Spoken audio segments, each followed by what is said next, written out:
একটা হাদিসে বলেছেন, পুরা বিশ্বের মুসলমান একটি দেহ, সেই দেহের যদি চক্ষু নষ্ট হয়ে যায় তাহলে পুরা শরীর নষ্ট হয়ে যায়, সেই দেহের যদি মাথা নষ্ট হয়ে যায় তাহলে পুরা দেহ নষ্ট হয়ে যায়।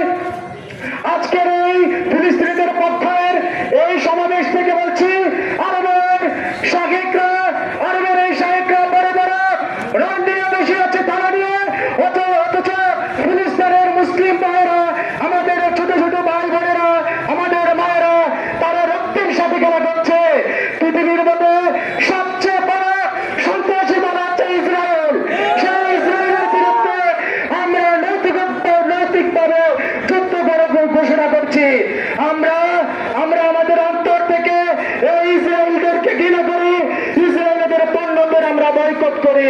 আসসালামু আলাইকুম। আলহামদুলিল্লাহ, পর্যায়ে আপনাদের সামনে সংক্ষিপ্ত বক্তব্য নিয়ে আসছেন আমাদের বাঞ্ছারামপুর উপজেলা শাখার ইসলামী যুব আন্দোলনের সভাপতি জনাব মোহাম্মদ রিয়াজুল ইসলাম রিয়া। আসসালামু আলাইকুম ওয়া রাহমাতুল্লাহি ওয়া বারাকাতুহু। সম্মানিত উপস্থিতি, আমরা দীর্ঘ সময় আমাদের